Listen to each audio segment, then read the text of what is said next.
All right, you guys, so this is Miss Eccles. We are in the first unit, and the third lesson is called Representing Transformations in a Plane. All right, so basically transformations is several different things that can happen. You can translate something, which is the first thing we're going to do today. Translate means you just shift it over. Shift it up, left, shift it down, shift it right, shift it at some sort of diagonal, maybe like up left or down right, something like that. That's a translation. So that's the first thing we're going to be doing.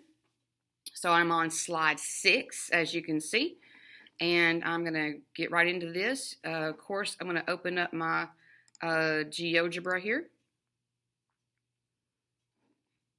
All right, so it looks like I've got 4 different triangles. I've got a GHI, ABC, DEF, and JKL. All right, let's see what's going on. Okay, so we're going to move triangle ABC. So it lies on top of DEF, and then GHI, and then JKL. All right, how many units do you have to move the triangle ABC from its original position? That's called the pre-image, by the way. That's the original position, is the pre-image. All right, to coincide with the other triangles. Specify if it moves up, down, left, or right. All right, so the first thing we're going to do is move ABC so it's on top of DEF. All right, so let's see, ABC to DEF. All right, so I'm just going to grab A. Looks like I got to come down 1, 2, 3. So it looks like I'm coming down 3 units. So if I can move this a little bit better, so let's undo that. All right, so come down 1. Okay, there we go. 2 and 3. All right, so it definitely comes down 3 units. So it shifts down 3 units. All right, so now we're going to move ABC to GHI. All right, so let's go back. So I'm going to move ABC to GHI. So I'm going to be moving left here. So I'm going to move it 1, 2, 3, 4, and 5. So it looks like I'm moving 5 to the left. So it's going to shift left 5 units. All right, last one is JKL. Now to get down here, we're definitely going to have more than one thing going on. So it looks like I'm going to do like left and then down. So let me move it over here. All right, so I'm going to go left. 1, 2, 3, 4. All right, so I'm going left 4, and now I'm going to down 1, 2, 3, 4, and 5. So left 4, down 5. Shifts. Left 4 and down 5 units. And it looks like that's all I've got to do for this one, so I'm going to hit submit. Okay, cool. There we go. All right, question number 2. What are the coordinates of the vertices A prime, B prime, C prime after each movement? All right, well, when you have primes there, that is called your image. That's the triangle after you've manipulated it. So if you move it down, when it lies on top of DEF, that is your image. That's your new thing. Those are your primes. So let's go back. So I was coming down 1, 2, 3, correct? So I'm looking for the coordinates of D, E, and F. So I'm going to come over here and see if I can't find them. All right, so yeah, D, E, and F, here they are. So 1, -1, 2, 0, and 3, -2. Those are just my new coordinates. They're also A prime, B prime, and C prime. So you can label it both ways. So D was 1, -1, and then E was 2, 0. F was 3, -2. Ooh, I forgot. There we go. All right, so now GHI. All right, so I'm going to come move back. Now, it was, I believe, left 5.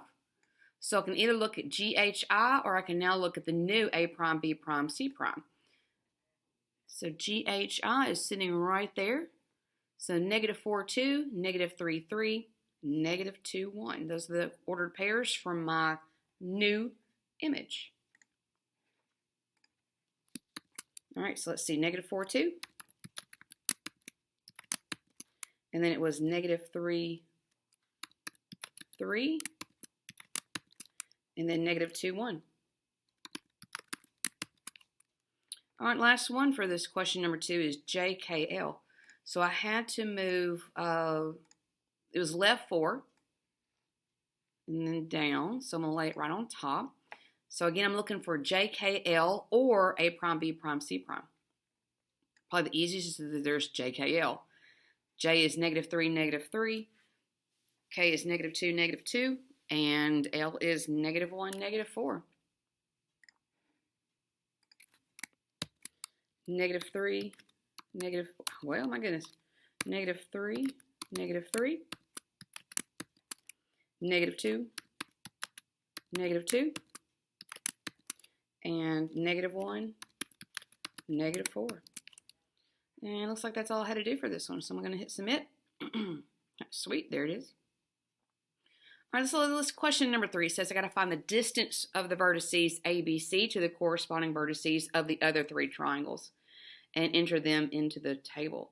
For a triangle JKL, you need a distance formula. That's something you learned in Algebra 1 last year.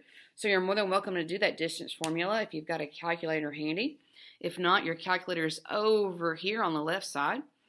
Or you can use GeoGebra to find it. So probably the easiest thing is to use GeoGebra. So we learned that before of how to do distance, which is incredibly nice.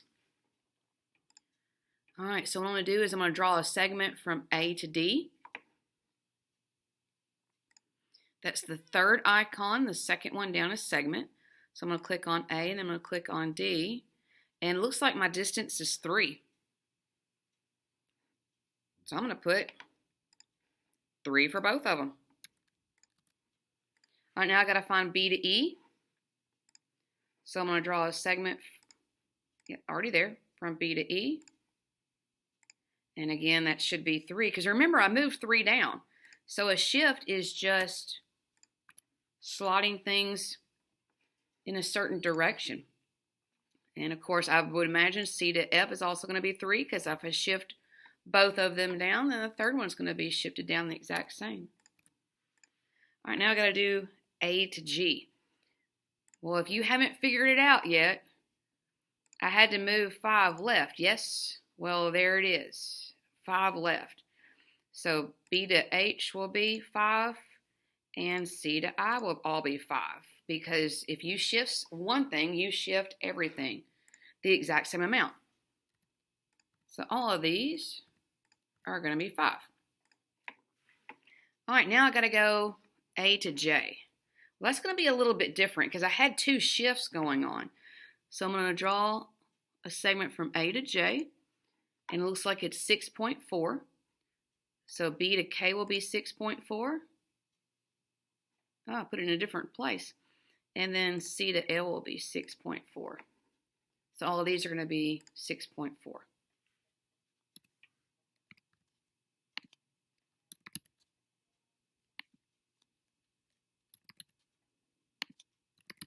Again, we're just translating something.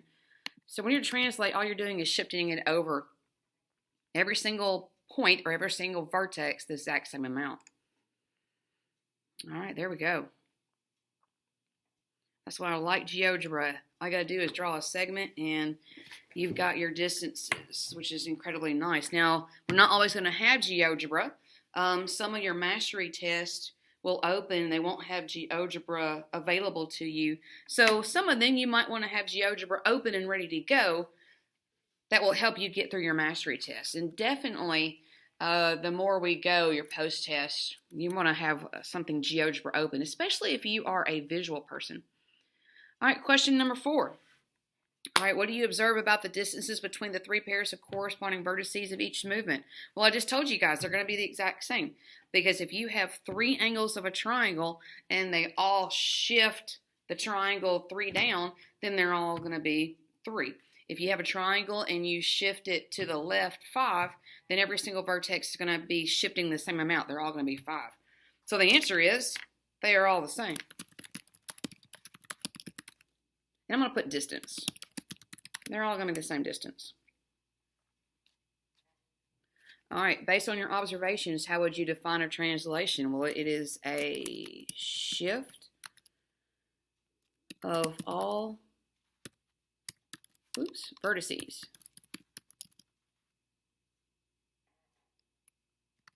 How can you extend what you know about the vertices of a shape to all the points on a shape during a translation?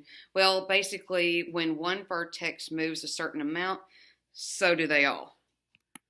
When one vertex shifts an amount, they all shift the same amount. I think I spelled amount wrong the first time.